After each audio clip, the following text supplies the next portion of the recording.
21 victorias en una temporada, 2 veces All-Star, el lanzador más dominante de la Liga Americana en 2003. Y ese mismo hombre detenido con 20 kilogramos de sustancias del CJNG, sin un centavo para cubrir la fianza. Un hombre que recaudó $43 millones, encerrado más de 3 años sin ver la luz del día. Eso es lo que le ocurrió a Esteban Loaiza. El mejor beisbolista de México terminó dentro del cártel más temido del mundo. Y el verdadero motivo por el que llegó hasta ahí no es el que imaginas. Muchos lo culparon a él. México lo señaló. Los medios lo destruyeron. Pero lo que nadie relató es que Esteban Loaiza jamás confesó por qué lo hizo. Hasta hoy, en los próximos minutos, vas a conocer 4 cosas que nunca te contaron sobre el lanzador más grande que Tijuana ha entregado a las grandes ligas. Primera, cómo un hombre que ganó $43 millones terminó sin poder cubrir la fianza para salir de prisión. Segunda, lo que ocurrió con Jenny Rivera, lo que los medios contaron mal y lo que nadie se atrevió a decir en voz alta. Tercera, cómo el CJNG llegó a su vida y por qué ese hombre en ese momento no pudo negarse. Y la cuarta, la razón real de fondo, la que explica por qué a un hombre al que llamaban intocable le quitaron todo y por qué la culpa no era solo suya. Te voy a avisar cuando llegue cada una. Si te vas antes del final, te pierdes la más importante. Era el verano de 2003. Esteban Loaiza tenía 31 años y estaba en el mejor instante de su vida. 21 victorias, 207 ponches, efectividad de 2,90, lanzador inicial del Juego de Estrellas de la Liga Americana. Segundo lugar en el Cy Young, por encima de Pedro Martínez. 21 triunfos en una temporada, las mismas que Fernando Valenzuela en 1986. Ningún otro beisbolista mexicano había llegado hasta allí. Sus compañeros en los Medias Blancas de Chicago le decían una palabra en el dugout cuando salía a lanzar: intocable. Enero de 2004, el presidente Vicente Fox lo recibió en Los Pinos, un niño de Tijuana en la casa del presidente de México. Firmó contratos por $43 millones a lo largo de su carrera y en 2018 no podía pagar la fianza para salir de la cárcel. ¿Cómo pudo perder tanto? En unos minutos entenderás a dónde fue todo ese dinero. Espérate, hay algo que nadie menciona cuando hablan de Loaiza. Esteban gastaba en todos, en su familia, en sus amigos, en gente que ni siquiera era su familia, pero que apareció cuando llegó el dinero y desapareció exactamente el día que se agotó el efectivo. Casas para sus padres, autos para sus hermanos, lujos para personas que nunca le preguntaron cómo estaba cuando dejó de firmar contratos millonarios. Para 2008, cuando se retiró del béisbol, de los 43 millones no quedaba casi nada. Pero eso no es lo más grave de esta historia. Lo más grave es lo que hizo después para intentar recuperar lo que había perdido. Las decisiones que tomó en los años más oscuros de su vida lo introdujeron en un mundo del que ya no pudo escapar. Hay una camioneta en esta historia. Una Mercedes-Benz negra con un compartimento oculto en la carrocería, construido con una precisión que no improvisa nadie. Alguien preparó esa camioneta. Alguien se la entregó a Loaiza. Alguien le indicó exactamente qué hacer con ella. Y Loaiza nunca explicó públicamente quién fue ese alguien. Grábate esa camioneta. La vamos a necesitar. Pero primero hay que ver cómo desaparecieron $43 millones en menos de 10 años, porque ahí arranca todo. Si esta historia te está enganchando, suscríbete al canal. Aquí contamos lo que los medios no se atreven a decir. Esta es la primera cosa que te prometí al inicio, y duele contarla porque es más humana que criminal. Esteban Loaiza llegó a las grandes ligas en 1995, siendo un muchacho de Tijuana que nunca había visto ese tipo de dinero. Su familia no era adinerada. Su barrio en la zona norte de Tijuana no era sencillo. El béisbol había sido su boleto de salida, y cuando ese boleto se convirtió en millones de dólares, Esteban Loaiza hizo lo que hacen muchos hombres que nunca aprendieron a administrar el dinero porque nunca lo tuvieron. Lo repartió. Primero a su familia, una casa para sus papás en Tijuana, vehículos para sus hermanos, todo lo que durante años había querido darles y nunca había podido porque no había tenido con qué. Eso se comprende, eso lo haría cualquiera. ¿Cuántos de nosotros, si de pronto tuviéramos lo que nunca tuvimos de niños, no haríamos exactamente lo mismo? Pero luego llegaron los que no eran familia. Los amigos del barrio que de repente se acordaron de Esteban, los conocidos que aparecieron con proyectos de negocio, los que pedían un préstamo que nunca iban a devolver, pero que lo solicitaban con la cara de alguien que merece confianza. Y Esteban Loaiza decía que sí. Siempre decía que sí, porque Loaiza era ese tipo de hombre, el que no sabe negarse a los que conoce, el que recuerda de dónde vino y no quiere parecer que el dinero lo transformó, el que siente que si él llegó, tiene la obligación de jalar a los que dejó atrás. Esa generosidad no es un defecto. En el barrio donde creció, esa generosidad era lo que te hacía respetado. El problema es que esa lógica del barrio no opera igual cuando tienes millones de dólares, y hay personas que se acercan específicamente por eso. Bleacher Report publicó una investigación donde detallaba cómo Loaiza gastaba su dinero en casas y autos de lujo para sus padres, hermanos y personas que no eran de su familia, gente que se acercó a la figura por los bienes que poseía. Y hay otro factor que muy pocos mencionan: las malas inversiones. Loaiza, como muchos deportistas de su generación, no tenía a nadie que le orientara sobre cómo colocar su dinero. Los equipos de béisbol en los años 90 no contaban con programas de educación financiera para sus jugadores latinos. Llegabas al clubhouse, firmabas el contrato, te depositaban el sueldo, y lo que hicieras con él era tu asunto. Y si en el barrio del que venías nunca te habían explicado la diferencia entre un activo y un pasivo, entre invertir y gastar, entre construir patrimonio y comprarlo todo en efectivo, ese dinero desaparecía, no porque fueras torpe, sino porque nadie te había enseñado a manejarlo. 43 millones de dólares en 14 temporadas. Para dimensionarlo, 43 millones de dólares en 2003 equivalían a lo que un maestro de primaria hubiera tardado más de 800 años en ganar. Y Esteban Loaiza los repartió, los gastó, los invirtió mal y los vio esfumarse en menos de una década. No porque fuera un mal hombre, sino porque nadie le enseñó qué hacer con ese dinero. En 2008, cuando los Medias Blancas de Chicago lo liberaron después de su última temporada, Esteban Loaiza tenía 36 años, sin contrato vigente, con los recursos casi agotados, no completamente en ceros, pero lo suficientemente escasos como para que la vida del beisbolista millonario ya no existiera. Y hay un detalle que la familia Rivera confirmó años después, que habla más que cualquier cifra. Cuando Loaiza conoció a Jenny Rivera en 2008, los Rivera notaron algo que nadie esperaba.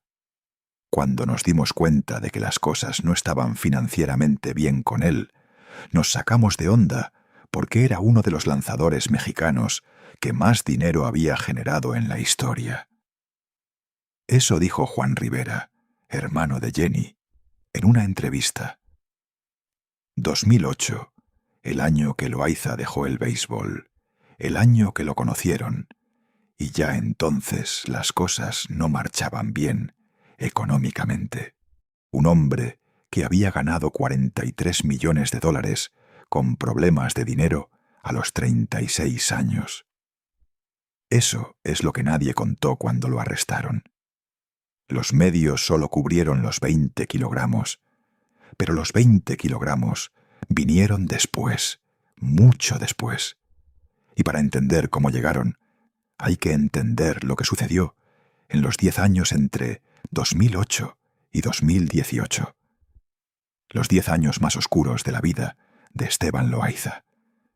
Los 10 años que nadie quiere narrar porque son incómodos, porque muestran a un hombre que no era el villano que los medios dibujaron tras el arresto. Era un hombre solo, con el dinero casi consumido, con el béisbol ya lejos, con la historia de Jenny Rivera cargada en los hombros y con una ciudad, Tijuana, que lo seguía viendo como el niño que había triunfado y que esperaba que ese niño continuara triunfando, aunque el triunfo ya no existiera. Esa presión es invisible en los expedientes judiciales, pero es real, y Loaiza la cargó solo durante años. Pero lo que vino después fue mucho más pesado que la presión económica, porque en 2008 entró en su vida la mujer más célebre del norteño en México, y lo que ocurrió entre los dos cambió todo lo que le quedaba. Para entender a Esteban Loaiza hay que entender de dónde vino. Tijuana, Baja California, 31 de diciembre de 1971. Nació el último día del año en la ciudad que vive en la frontera entre dos mundos. La zona norte de Tijuana en los años 70 y 80 era el lugar donde se definían muchas cosas, donde las oportunidades llegaban de dos formas: cruzando la frontera de manera legal o encontrando otro tipo de caminos. Su padre, Esteban Loaiza Sr., trabajaba. Su familia no era de las más humildes del barrio, pero tampoco tenían para lujos. Lo que sí tenían era béisbol. Tijuana siempre ha tenido béisbol. La proximidad con California, con los estadios de San Diego y Los Ángeles, con los scouts que cruzaban la frontera buscando talento, hacía del béisbol en Tijuana algo distinto.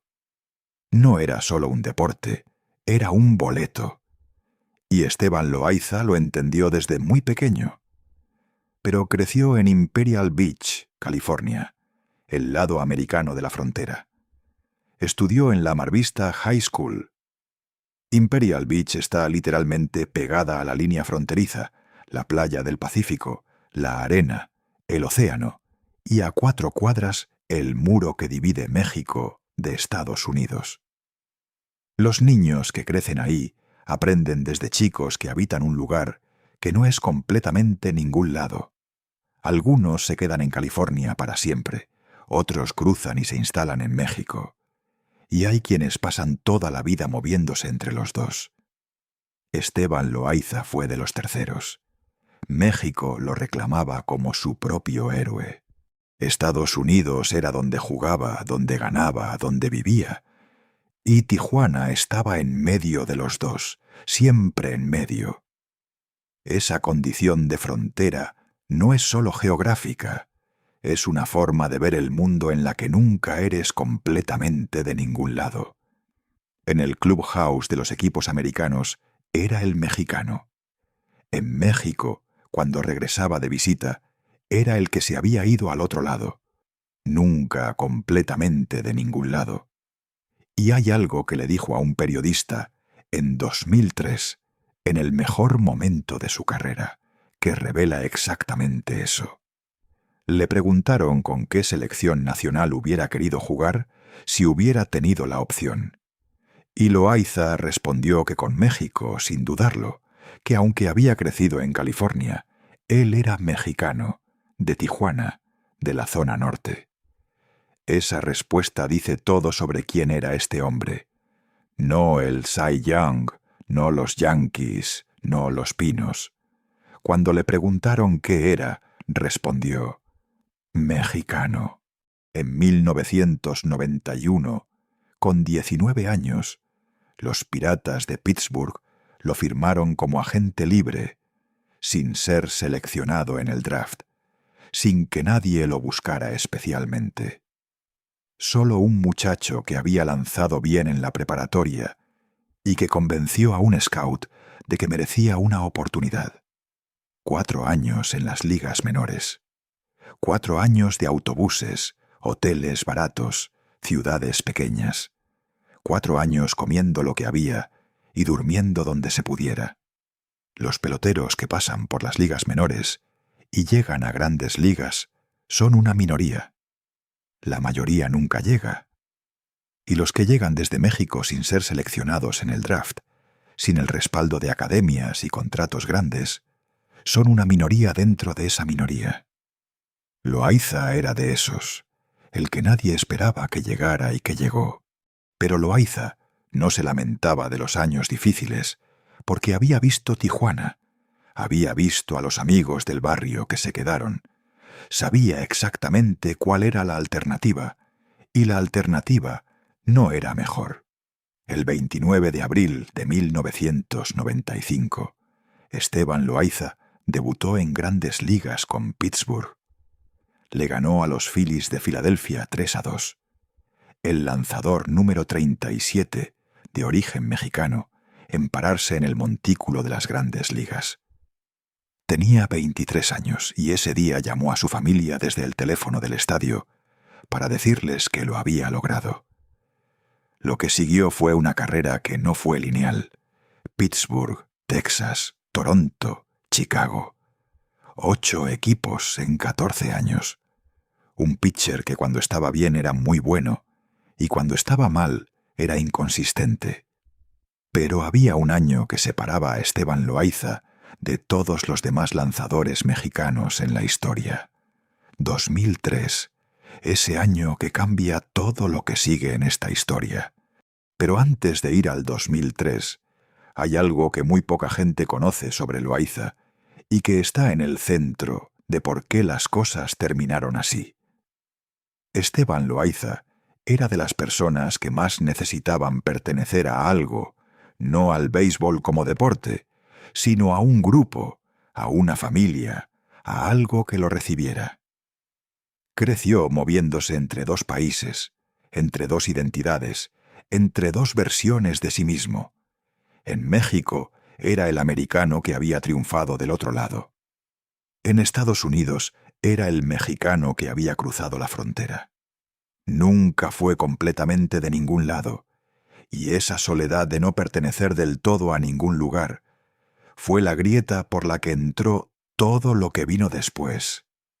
Grábate eso, porque cuando el CJNG llegó a su vida, no llegó con amenazas, llegó con algo mucho más difícil de rechazar, la promesa de pertenencia. Llegó como alguien que hablaba el mismo idioma, que conocía Tijuana, que conocía el barrio, que entendía de dónde venía ese hombre y que le ofreció lo que en ese momento era más complicado de rechazar que cualquier amenaza: volver a pertenecer a algo. Hay un dato más sobre Loaiza que hay que mencionar aquí. No lo dijeron en los periódicos cuando fue arrestado, no lo mencionaron en la corte, pero la familia Rivera lo señaló sin querer en una entrevista tras el arresto. Cuando los periodistas le preguntaron a Juan Rivera sobre las finanzas de Loaiza al momento del matrimonio, Juan dijo algo que lo revela todo. Solo sé que cuando nos dimos cuenta de que las cosas no estaban financieramente bien con él, nos sacamos de onda. Y luego añadió algo que nadie destacó suficientemente.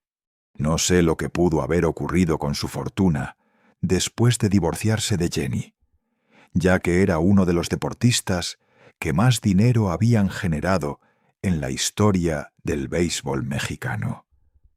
No sé lo que pudo haber ocurrido.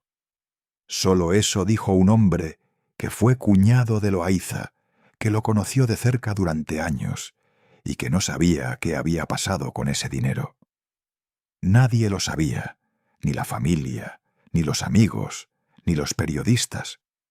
Un hombre que ganó 43 millones de dólares y cuyo paradero económico era un misterio incluso para quienes lo conocían.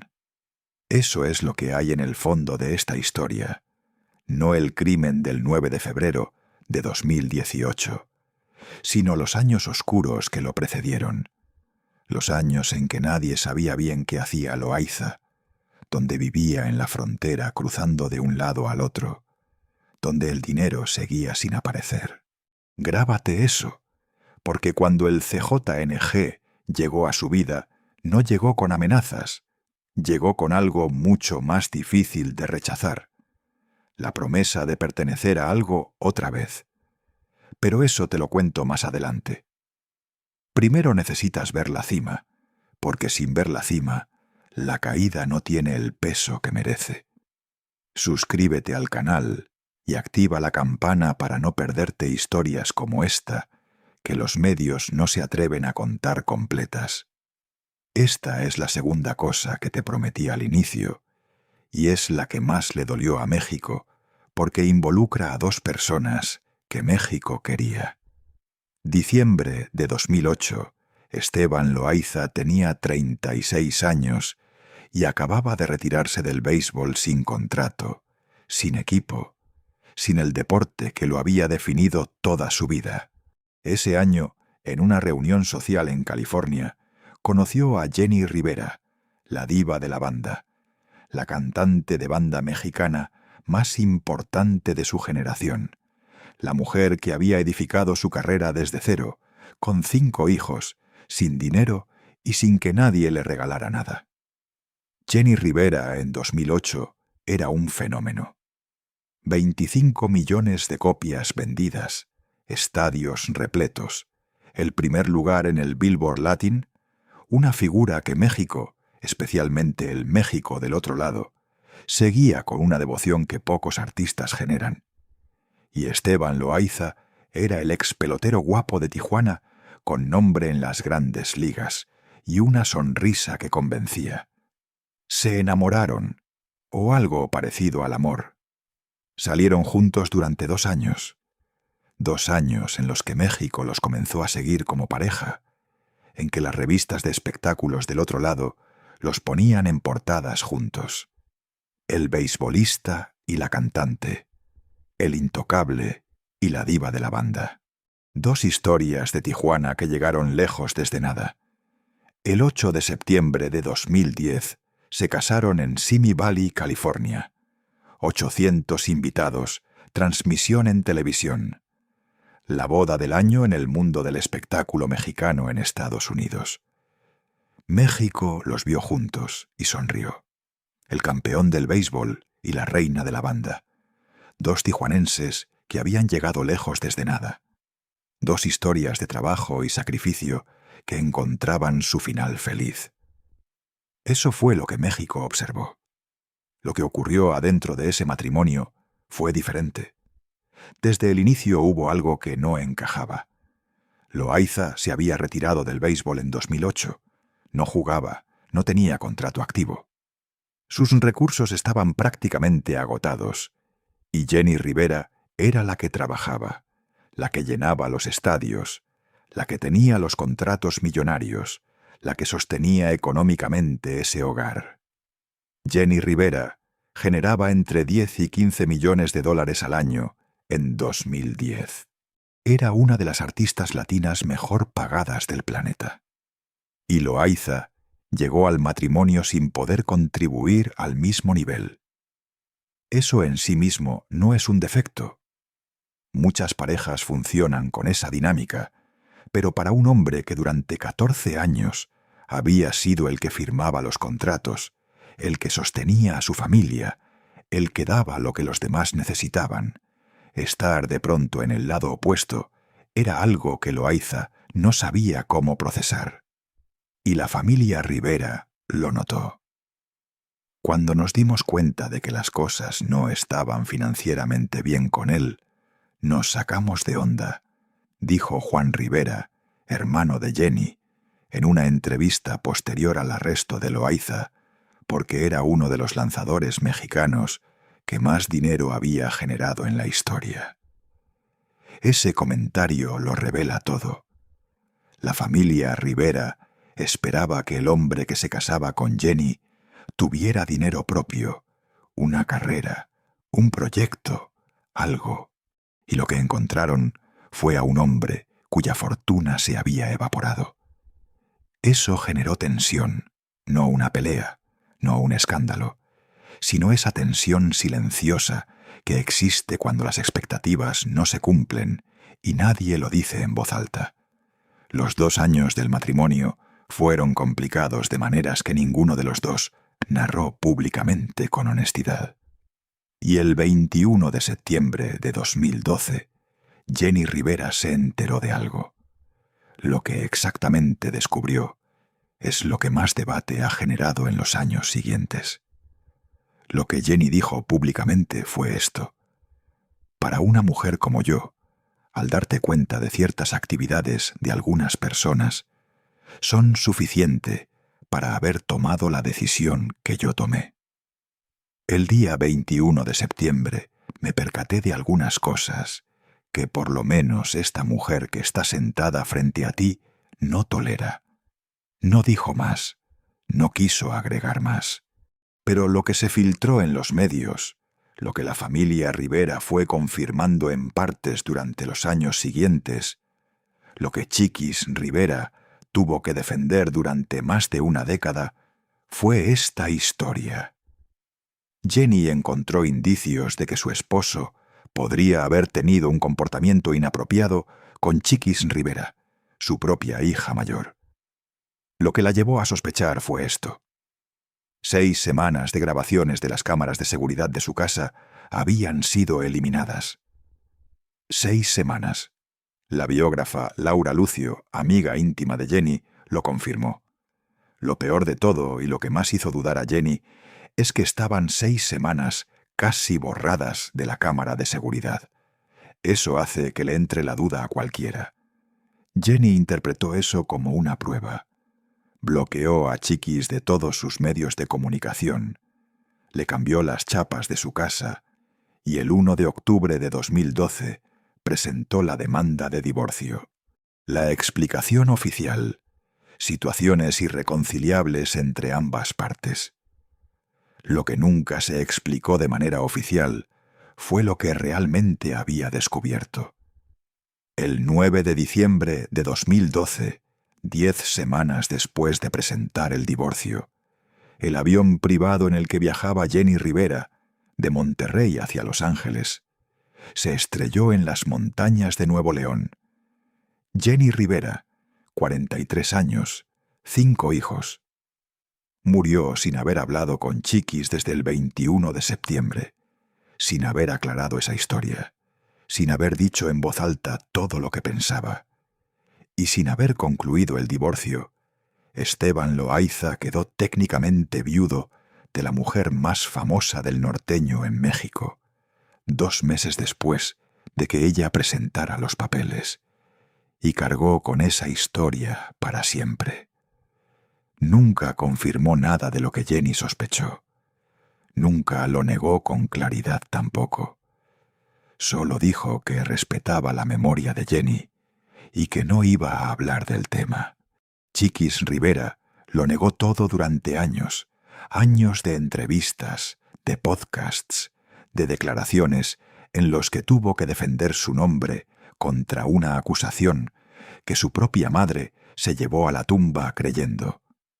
Básicamente lo que decía era que todo tenía sentido y que ya las luces se habían encendido, que ella podía ver claramente que yo me estaba acostando con su marido, dijo Chiquis en su podcast años después. Y yo nunca hice eso. La verdad completa de esa historia nadie la conoce todavía. Lo que sí se sabe es esto: El divorcio y la muerte de Jenny Rivera fueron el instante en que algo en Esteban Loaiza se fracturó definitivamente, no porque la amara con locura, sino porque ese matrimonio había sido lo último que le quedaba de una vida que se estaba desintegrando. El béisbol se había marchado, el dinero casi terminado.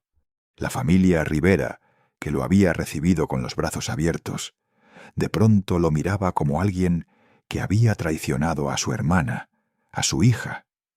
Juan Rivera lo dijo sin rodeos. Mantener una relación con él creo que hubiera empeorado las cosas. Lo mejor para mí fue cortar cualquier tipo de vínculo. Y Jenny, la mujer más famosa del norteño, murió creyendo que la había traicionado. Para Esteban Loaiza, en diciembre de 2012, el mundo que había edificado ya no existía. Y ahí, en ese vacío, fue cuando llegó alguien con una propuesta. Para entender esa propuesta, hay que ver primero quién fue este hombre en el diamante. Porque hay una noche en Chicago que México no olvida y que Loaiza tampoco podía olvidar cuando todo lo demás se había ido. Hay que hablar del año 2003, porque ese año fue tan grande que modificó la manera en que México miraba el béisbol. No el béisbol de las ligas locales, el béisbol de los estadios que llenan 50.000 personas, el béisbol donde juegan los mejores del planeta. Esteban Loaiza llegó a los Medias Blancas de Chicago en enero de 2003 con un contrato de ligas menores. No era el gran fichaje del equipo, no era la figura que la prensa aguardaba. Era un lanzador de 31 años que había tenido sus momentos, pero que nunca había terminado de explotar. Lo que sucedió en la temporada 2003, nadie en Chicago lo anticipó. Loaiza arrancó el año bien, luego continuó bien, y para la segunda mitad de la temporada era el mejor pitcher de la Liga Americana. Los números finales: 21 victorias, solo 9 derrotas, 207 ponches, el primero en la liga, efectividad de 2,90, el tercero en la liga, 226 entradas lanzadas. Para dimensionarlo, sus 207 ponches en 2003 fueron los más que ningún lanzador de los Medias Blancas había conseguido desde Tom Bradley en 1972. 31 años sin que alguien lanzara esa cantidad de ponches. En la votación para el Cy Young, el galardón al mejor lanzador de la Liga Americana, quedó segundo, solo detrás de Roy Halladay. Por encima de Pedro Martínez, por encima de Tim Hudson, Pedro Martínez, el pitcher más dominante de esa generación, y Esteban Loaiza quedó por encima en la votación. Eso no lo cuenta ningún libro de béisbol mexicano con la importancia que merece. Y la noche del Juego de Estrellas de 2003, Esteban Loaiza fue el lanzador inicial de la Liga Americana. El Juego de Estrellas, el partido de los mejores contra los mejores. El primer turno de lanzamiento es el más visto, el más fotografiado. Y ese turno fue para Esteban Loaiza, un niño de la zona norte de Tijuana, que empezó sin que nadie lo escogiera en el draft, lanzando el primer out del partido más famoso del béisbol. Sus compañeros en el dugout de Chicago ese verano tenían una palabra para él, la misma que usaban cuando salía a lanzar. Y el estadio entero sabía que nadie iba a batearlo esa noche. Intocable. Y no solo eso. Sus 21 victorias en 2003 lo colocaron al lado de Fernando Valenzuela. Fernando Valenzuela, el Toro de Sonora, el hombre que en 1981 hizo que México entero se enamorara del béisbol. El hombre con el que cualquier pitcher mexicano se compara cuando quiere medir su lugar en la historia. 21 victorias en una temporada. el récord de triunfos para un lanzador mexicano en Grandes Ligas, compartido con el más grande. Ese año Esteban Loaiza fue invitado a Los Pinos. El presidente Vicente Fox lo recibió en enero de 2004 en la residencia oficial. Un niño de Tijuana en Los Pinos, reconocido por el presidente de la República como el deportista más relevante del béisbol mexicano. ¿Te imaginas lo que debe haberse sentido en ese momento? Un hombre que creció mirando la frontera desde el otro lado, que viajó por las ligas menores en autobuses comiendo lo que hubiera, que firmó como agente libre porque nadie lo quería en el draft. En Los Pinos, con el presidente de México, en el mejor instante de su carrera. En 2004 fue al Juego de Estrellas por segunda ocasión. El único lanzador mexicano con 2 apariciones consecutivas en el evento. Y en julio de ese mismo año, fue traspasado a los Yankees de Nueva York, los Yankees, el equipo más célebre del béisbol mundial. Ese traspaso no resultó bien. El desempeño en Nueva York fue pobre. La presión del estadio, la carga mediática de una ciudad como Nueva York, lo que sea que cambió en su brazo en la segunda mitad de 2004, hizo que los números se desplomaran. Pero eso no borra lo que fue. El año 2003 de Esteban Loaiza es uno de los mejores años individuales de un pitcher mexicano en toda la historia de las Grandes Ligas. Y en la revista Béisbol Ilustre de 2003, Loaiza dijo algo que lo define mejor que cualquier estadística. Le preguntaron cómo se sentía siendo considerado intocable. «Me lo han dicho», respondió, «pero no quiero escuchar ese tipo de cosas. Solo quiero enfocarme en mi próxima salida y ganar cada juego. Eso es un hombre que sabe que el béisbol no perdona la arrogancia, que aprendió en las ligas menores, que lo que hoy tienes mañana puede desvanecerse». Y tenía razón, porque en 2004, en el Yankee Stadium, todo empezó a irse, no de golpe, sino lanzamiento por lanzamiento. En 2004 fue al Juego de Estrellas por segunda ocasión, el único lanzador mexicano con 2 apariciones consecutivas, pero en julio lo traspasaron a los Yankees. Y en Nueva York la historia fue distinta. El Yankee Stadium en 2004 era el más complicado para un pitcher en todo el béisbol, no por los bateadores rivales, por los propios aficionados. Los de Nueva York no tienen paciencia. Si pierdes, te silban. Si fallas en un momento importante, te destrozan. Y Loaiza falló.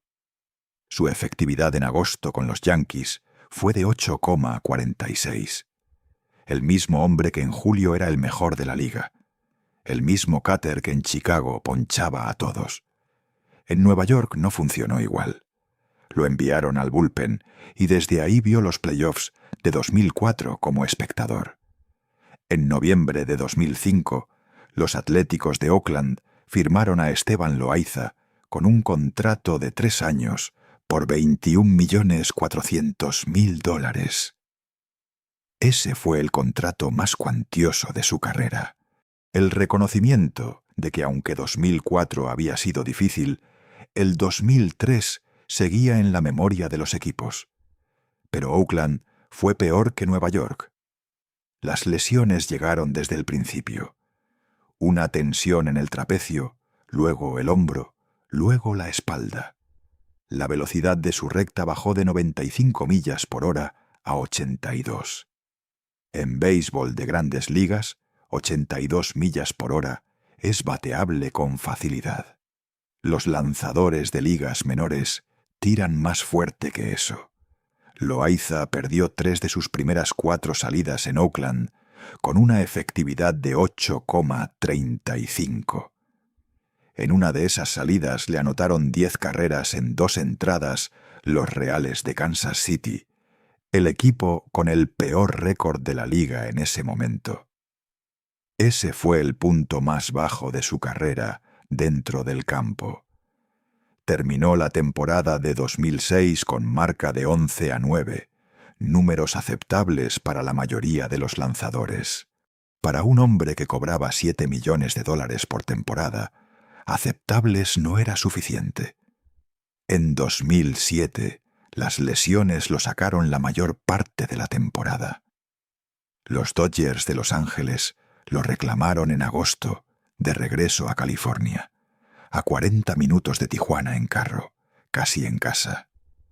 Y en 2008, después de un breve retorno a Chicago, los Medias Blancas lo liberaron el 25 de julio.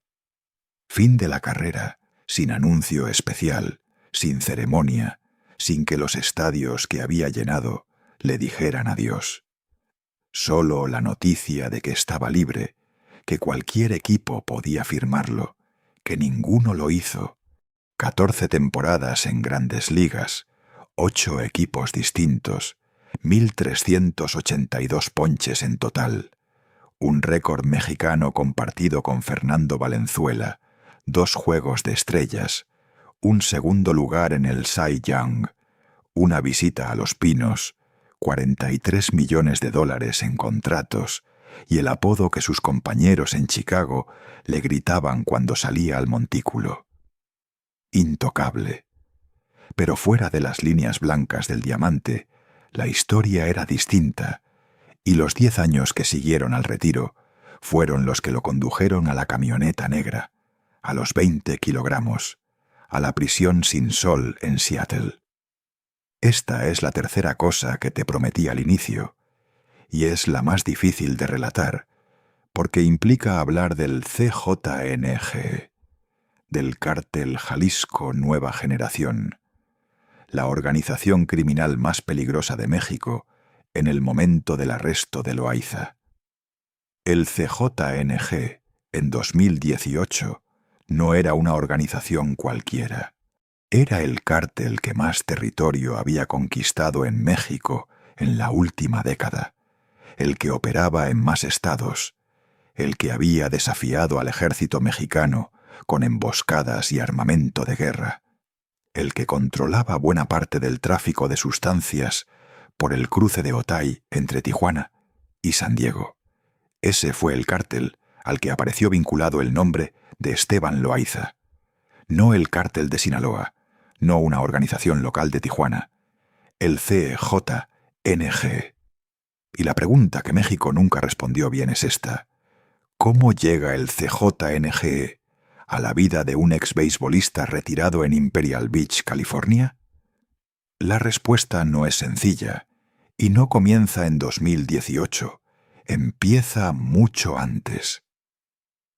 Esteban Loaiza vivía en la frontera, no metafóricamente, físicamente. Imperial Beach, California, la ciudad donde residía cuando lo arrestaron, está a menos de 10 minutos en carro del cruce fronterizo de Otay, el mismo por donde cruzó el 9 de febrero de 2018, cuando fue interceptado.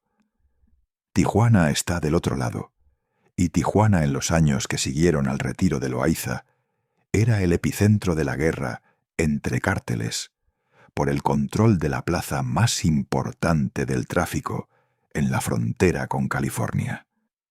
Loaiza cruzaba con regularidad como lo hacía desde niño, como lo había hecho toda su vida.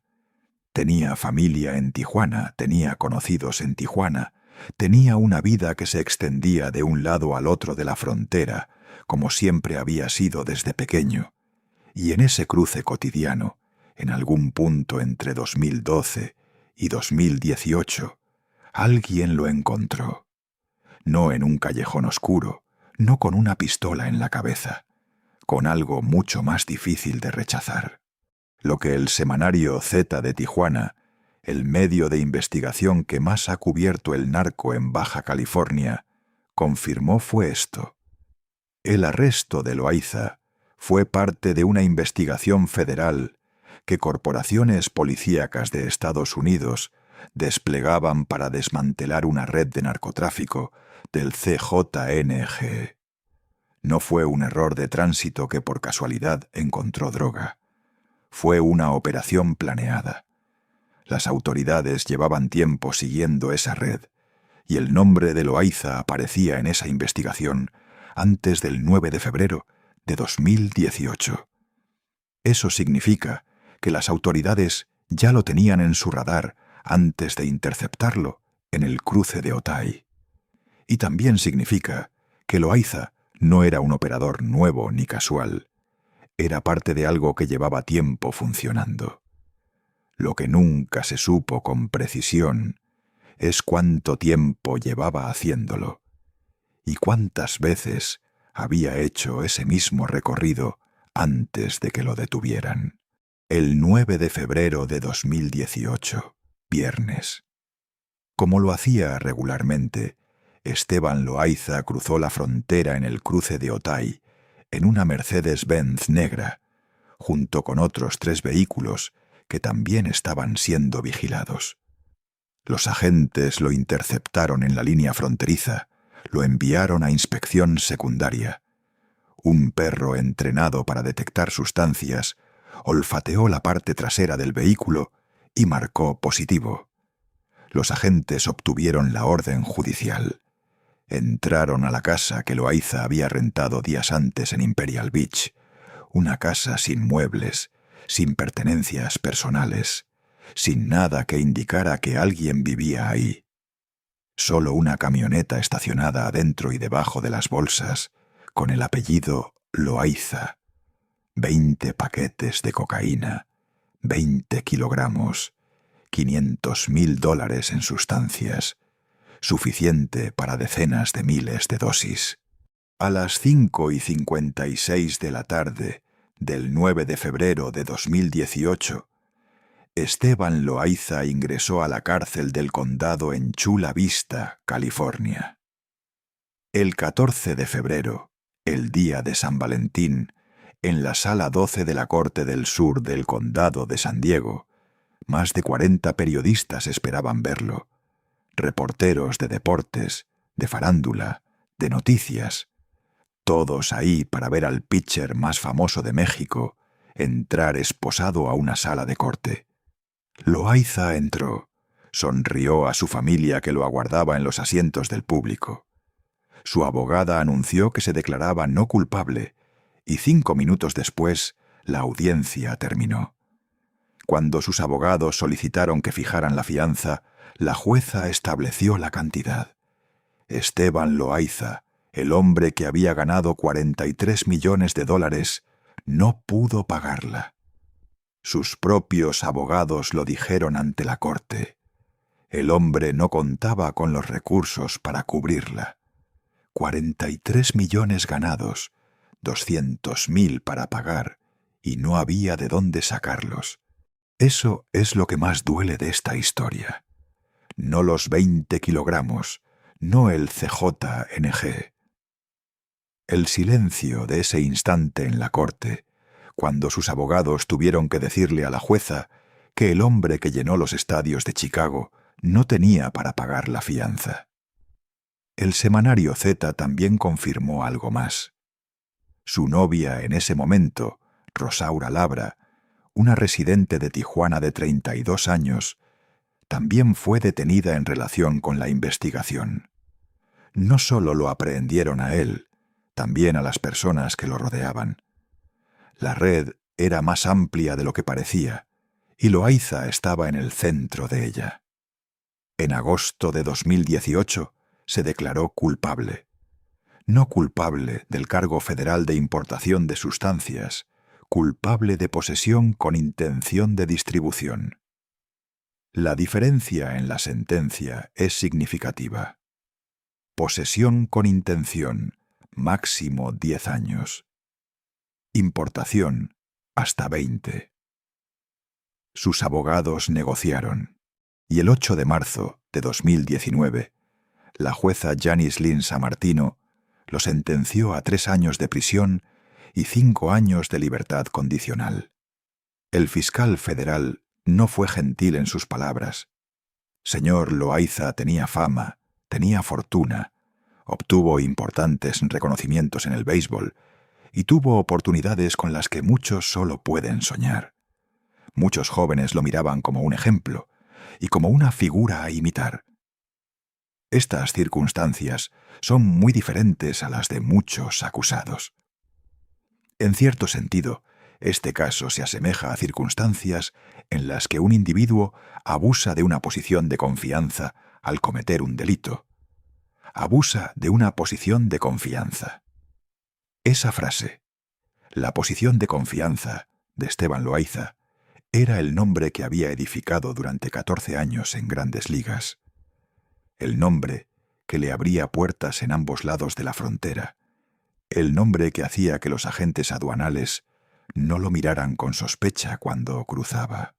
El nombre que le daba acceso a personas y lugares que para alguien desconocido habrían sido imposibles. Y alguien aprovechó ese nombre, o Loaiza lo puso a disposición de ese alguien. Nunca sabremos exactamente cuál de las dos versiones es más cercana a la verdad. Lo que sí se sabe es esto. Tomó posesión de una camioneta Mercedes-Benz que sabía que contenía sustancias. Condujo esa camioneta desde Tijuana hasta Imperial Beach y en la casa que había rentado días antes transfirió los 20 kilogramos a otro vehículo. Eso fue lo que admitió. Nada más. Nada sobre quién le entregó la camioneta. Nada sobre quién le indicó qué hacer. Nada sobre cuántas veces había hecho ese trayecto antes. Este no es el tipo de persona que soy, dijo durante la audiencia de sentencia y pidió disculpas a su familia, amigos y aficionados. Eso fue todo. Ahora regresa a la pregunta que nos hacemos. ¿Por qué? ¿Por qué un hombre que ganó 43 millones de dólares conduciría una camioneta cargada con droga del CJNG por el cruce fronterizo de Otay? La respuesta oficial de la DEA fue esta. Señor Loaiza vivió el sueño de todo niño como jugador de béisbol All-Star y sin embargo eligió ser un traficante de drogas. El fiscal federal fue aún más directo. Señor Loaiza tenía fama, tenía fortuna, obtuvo importantes reconocimientos en el béisbol y tuvo oportunidades con las que muchos solo pueden soñar. Pero ninguno de los dos respondió la pregunta real. ¿Por qué alguien que tuvo todo eso termina conduciendo una camioneta de narcos? La respuesta no está en la codicia, está en algo que la DEA no coloca en sus comunicados. Está en lo que le ocurrió a Esteban Loaiza entre 2008 y 2018. 10 años de ver cómo el dinero desaparecía. 10 años de ver cómo la gente que lo rodeó en los buenos tiempos ya no estaba. 10 años cargando la historia de Jenny Rivera. 10 años cruzando la frontera todos los días entre una vida que había tenido y una vida que no sabía cómo construir. Y en algún momento de esos 10 años, alguien que comprendía esa soledad se aproximó. Alguien que hablaba el mismo idioma, que conocía Tijuana, que conocía el barrio, que entendía de dónde venía ese hombre y que le ofreció algo que en ese momento era más difícil de rechazar que cualquier amenaza. Dinero fácil y la sensación de pertenecer a algo otra vez. Eso es lo que nadie contó cuando Loaiza fue arrestado, porque es más sencillo convertirlo en villano que entender cómo se construye una trampa sobre 10 años de soledad y dinero perdido. El 9 de febrero de 2018, como lo hacía regularmente, Esteban Loaiza cruzó la frontera en el cruce de Otay, esta vez con una Mercedes-Benz negra, esta vez con 20 kilogramos en la carrocería, esta vez rodeado de otros 3 autos que también estaban siendo vigilados. Los agentes lo interceptaron, lo enviaron a inspección secundaria, descubrieron la camioneta, obtuvieron la orden judicial, entraron a la casa de Imperial Beach que Loaiza había rentado días antes. La casa sin muebles, sin pertenencias personales, una casa que no era una casa. encontraron los 20 kilogramos, $500.000 en sustancias. Y a las 5:56 de la tarde del 9 de febrero de 2018, Esteban Loaiza, el pitcher más grande que Tijuana ha entregado a las Grandes Ligas, ingresó a la cárcel del condado en Chula Vista. Cuando sus abogados pidieron que fijaran la fianza, la jueza estableció la cantidad. Esteban Loaiza, el hombre que había ganado $43 millones, no pudo pagarla. Sus propios abogados lo dijeron ante la corte. El hombre no contaba con los recursos para cubrirla. Eso es lo que más duele de esta historia. No los 20 kilogramos, no el CJNG. El silencio de ese momento en la corte, cuando sus abogados tuvieron que decirle a la jueza que el hombre que llenó los estadios de Chicago no tenía para pagar la fianza. Intocable. Así lo llamaban en el dugout de los Medias Blancas. En marzo de 2019, la jueza Janice Lynn Sammartino lo sentenció a 3 años de prisión y 5 años de libertad condicional. Aunque la libertad condicional nunca llegó, porque una vez cumplida la condena, lo deportaron a México. 3 años en el Centro Federal de Detención SeaTac, Seattle, Washington. 36 meses sin ver el sol. No en sentido figurado, en sentido literal. Fue una pesadilla. Sí, estar encerrado fue algo muy fuerte para mí, porque yo nunca vi la luz del sol. Era como estar en un hotel, todo era adentro. Nunca vi la luz del sol, nunca me dio el sol. Esas son sus palabras. El hombre que lanzó bajo los reflectores de los estadios más grandes del béisbol, encerrado en una instalación en Seattle, sin que un solo rayo de luz natural le llegara. 36 meses. Y cuando salió en agosto de 2021, fue deportado directamente a México sin libertad condicional, sin quedarse en el país donde había construido toda su vida. Cruzó la frontera en dirección contraria a la que había transitado toda su existencia. De regreso a México, con el nombre destruido, con el dinero agotado y con la cárcel de Seattle todavía grabada en la piel de un hombre que pasó 3 años sin que le diera el sol. Y esta es la cuarta, la que te dije que era la más importante. Y la más importante no es el arresto, no son los 20 kilogramos, no es el CJNG. La más importante es la respuesta a la pregunta que nadie se formuló cuando lo condenaron. ¿Por qué un hombre al que llamaban intocable no pudo decir que no? Hay una frase de la agente de la DEA, Karen Flowers, en la audiencia de sentencia de Loaiza. Dijo: «Señor Loaiza vivió el sueño de todo niño y sin embargo eligió ser un traficante de drogas. Eligió. Esa palabra. Quiero que la pienses un momento. Elegir es lo que hace un hombre que creció en la grieta entre 2 países, que nunca tuvo una identidad completa en ninguno, que gastó 43 millones dándoles a los demás lo que él nunca había tenido. Elegir es lo que hace un hombre que después de perder el béisbol, el dinero y a Jenny Rivera, se encontró solo, sin nada, en una ciudad fronteriza donde ciertas personas ofrecen exactamente lo que ese hombre más necesitaba: pertenecer a algo. No defiendo lo que hizo. Lo que hizo Esteban Loaiza fue ilegal. Puso en riesgo vidas, transportó sustancias de uno de los cárteles más violentos del mundo, y eso tiene consecuencias reales que van más allá de su historia personal. Eso hay que decirlo con claridad. Pero la historia de por qué lo hizo es más compleja que la palabra eligió. Tijuana no es solo una ciudad, es un sistema con su propia lógica. Y en ese sistema, cuando alguien que conoces bien, que habla tu idioma, que sabe de dónde vienes, que comprende lo que perdiste, se acerca y te ofrece algo, la decisión no es tan libre como parece desde afuera. Y aquí viene algo que muy pocos han dicho. Esteban Loaiza pagó su condena. 3 años completos en una prisión en Seattle sin ver el sol. No 1 año, no 2, 3. Y lo que describió de ese encierro es algo que ningún ser humano debería tener que atravesar. Nunca vi la luz del sol, nunca salí. Estaba encerrado. Era como estar en un hotel.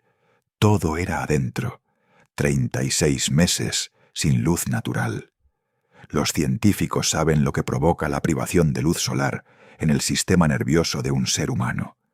La piel palidece, el ritmo circadiano se desorienta, los niveles de vitamina D caen, la depresión se profundiza. Y Loaiza lo vivió todo. Al salir de la cárcel en agosto de 2021, no podía salir a la calle normalmente. Me daba la luz en los ojos y me tapaba de pies a cabeza. No quería salir por la reacción que me iba a dar el sol. Un hombre de 49 años que tuvo que reaprender a caminar bajo el sol como si hubiera pasado años en el fondo de una cueva y su cuerpo ya no reconociera la luz. Eso es lo que vivió. Eso es lo que no aparece en las notas periodísticas del arresto. Y fue deportado directamente a México, sin libertad condicional, sin quedarse en Estados Unidos, sin despedirse de las personas que había conocido en los 30 años que vivió en California. Cruzó la frontera en la dirección contraria, de Imperial Beach a Tijuana. El mismo cruce que había hecho miles de veces en su vida, pero en sentido opuesto. Y de regreso en México, sin el béisbol que lo había definido, sin el dinero que había ganado, sin la vida en California que había construido, Esteban Loaiza tuvo que comenzar de cero, a los 49 años, con el nombre manchado, con la historia cargada en la espalda, en un país que lo celebró en 2003 y que en 2018 lo señaló con el dedo. Esteban Loaiza nunca explicó esto en una corte, nunca lo expuso en una entrevista, pero en la conversación que sostuvo con David Faitelson, el periodista deportivo más importante de México, al salir de la cárcel, hay una frase que lo dice todo sin decir nada. Habló del encierro, de los 3 años sin sol, de la oscuridad, y luego dijo que quería rehacer su vida, que quería trabajar en el béisbol, que no iba a hablar más de lo que pasó. No soy esa persona. Esas palabras, las mismas que expresó en la corte en 2019. Este no es el tipo de persona que soy. Un hombre que lleva años diciéndole al mundo que lo que hizo no lo define, que hay otro Esteban Loaiza, el de los 21 triunfos, el del Juego de Estrellas, el de los Pinos, el del año en que compartió un récord con Fernando Valenzuela. Ese Esteban Loaiza. En abril de 2023, casi 2 años después de ser deportado, Loaiza encontró trabajo. El Águila de Veracruz, de la Liga Mexicana de Béisbol, lo contrató como coach de pitcheo. Regresó al Diamante, no como lanzador, como el que enseña a lanzar. Ese es el trabajo que realizan los que lo saben todo del béisbol, pero cuyo cuerpo ya no puede demostrarlo. Enseñar. Y lo que Loaiza tenía para enseñar era mucho. 14 años de Grandes Ligas, 8 organizaciones distintas, el Juego de Estrellas, el Cy Young, los Pinos y también las caídas, las lesiones, la cárcel. La experiencia completa de un hombre que conoció lo mejor y lo peor que el béisbol y la vida pueden ofrecer. Los pitchers jóvenes de Veracruz que entrenó aprendieron de alguien que había lanzado en el Yankee Stadium, que había dominado a los mejores bateadores del mundo, que había pagado el precio de sus errores con 3 años sin ver el sol. Eso no lo enseña nadie en un libro. Pero en noviembre de 2025, El Águila de Veracruz lo despidió sin comunicado, sin explicaciones públicas, solo la noticia de que ya no estaba en el equipo. Y Esteban Loaiza, a los 53 años, volvió a quedarse sin trabajo, sin béisbol, sin el diamante que había sido su universo desde los 19 años. Eso es lo que hay hoy. No una historia de redención completa, no un final limpio, solo un hombre que sigue cargando su historia en una ciudad que lo conoce de las dos formas posibles, como el mejor lanzador que Tijuana ha dado a las grandes ligas y como el hombre que fue sentenciado por el CJNG. Las dos cosas son verdad. Las dos son parte del mismo hombre. Y ahí está la respuesta a la pregunta que abre este video.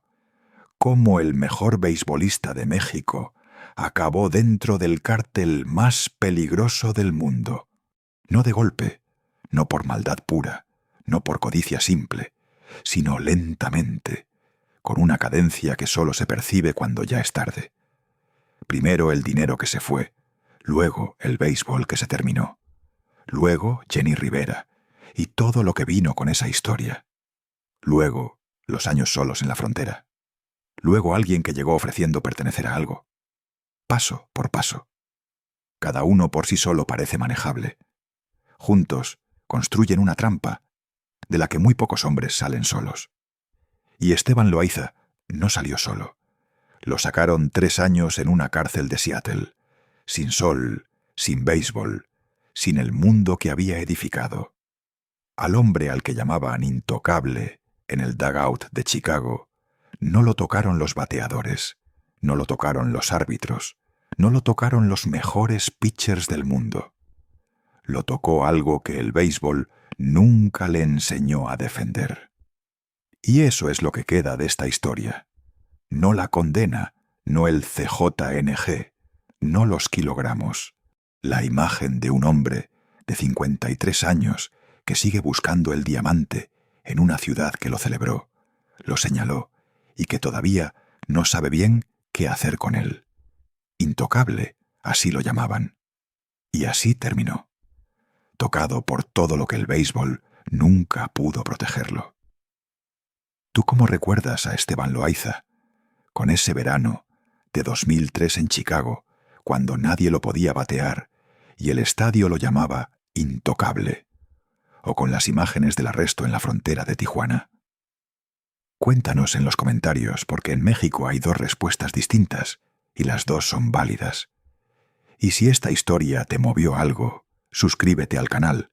Aquí en Detrás de la Fama tenemos una que duele igual, pero diferente. La historia de Julio César Chávez, el César del boxeo, el hombre que durante 15 años fue el mejor del mundo y que también perdió todo, no por el narco, por algo que se metió adentro de él y que ningún rival en el ring pudo hacerle. Está aquí en el canal, te la dejamos arriba.